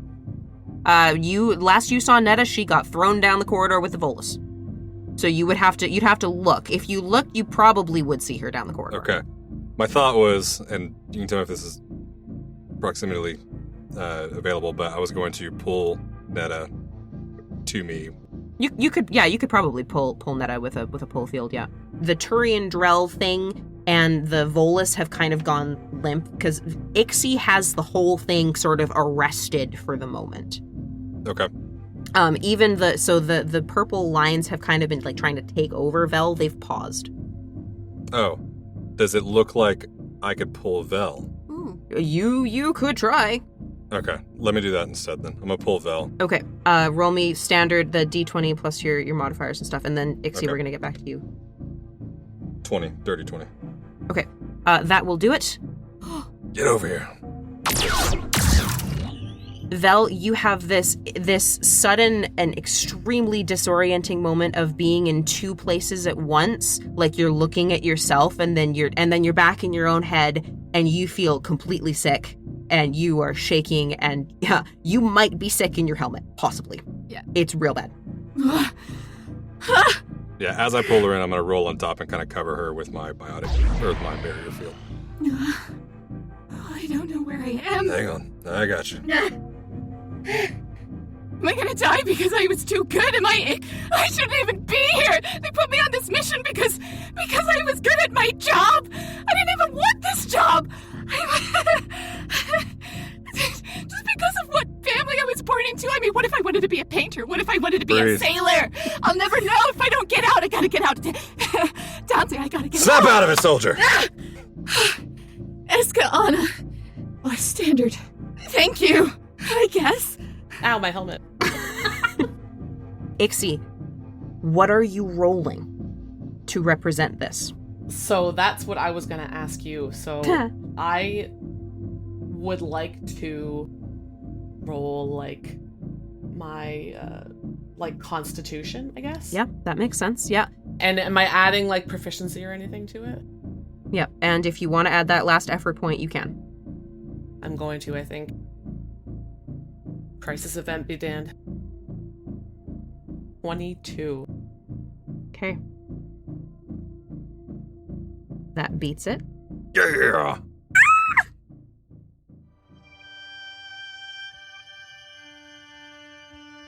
You wrench all of this away, and it's like twisting off a cord and ripping it in two. And there is this shudder that goes through the entire ship. And the Turian Drell Chimera screams in two voices and then falls and collapses. The human Chimera that had tried to kill Vel falls aside, does the same. The Volus does the same. The chimeras are falling, collapsing.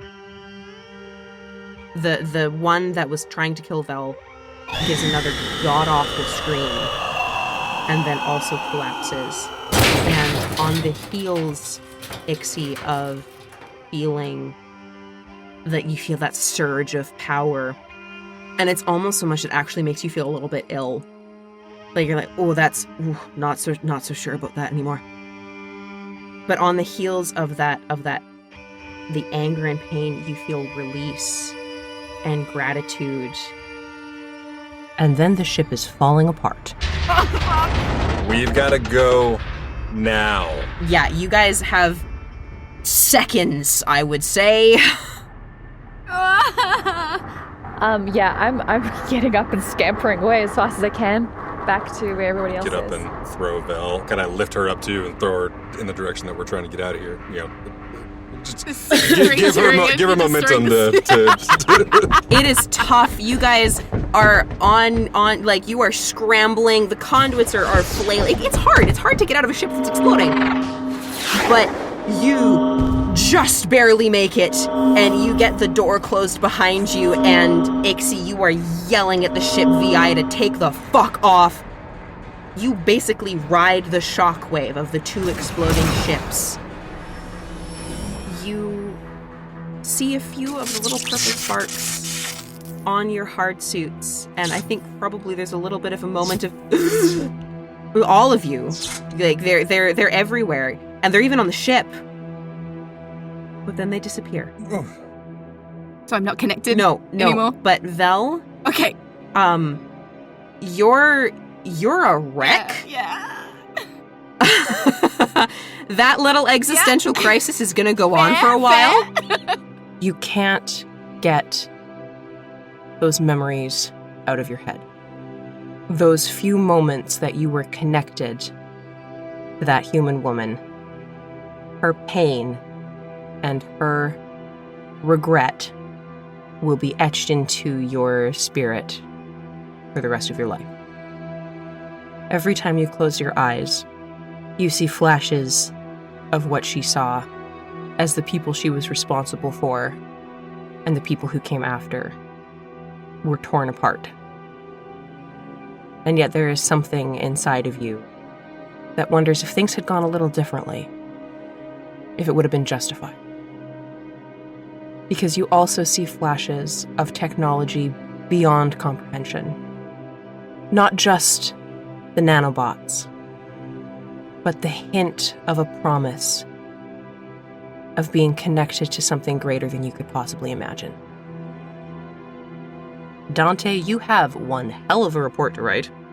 And Netta, you have untold amounts of data to go through. So I think. And Ixi, what sorts of things would you automatically do with biotics, just out of hand? First thing that you would just automatically do with biotic field, rather than like pick up a glass of water. I mean, or I was something. I'm literally about to say that. Like, just grab like a magazine or something. Okay. All right. You head down to the mess hall, and you go to grab yourself a glass of water, and nothing happens. Oh no. Dante, Yes? get down here. Okay, since you asked so nicely. And you did kind of say, I'm not gonna tell anybody, but you did kind of save the day. What's going on? Fetch me that glass. Easy. And I reach out, put my hand out, and try and pull the glass. It floats over. Easy. Premium human specimen. Thank you. Sip it, and kind of walk off, not realizing why you're asking. Yeah, she's just stunned in silence and slumps down into a chair.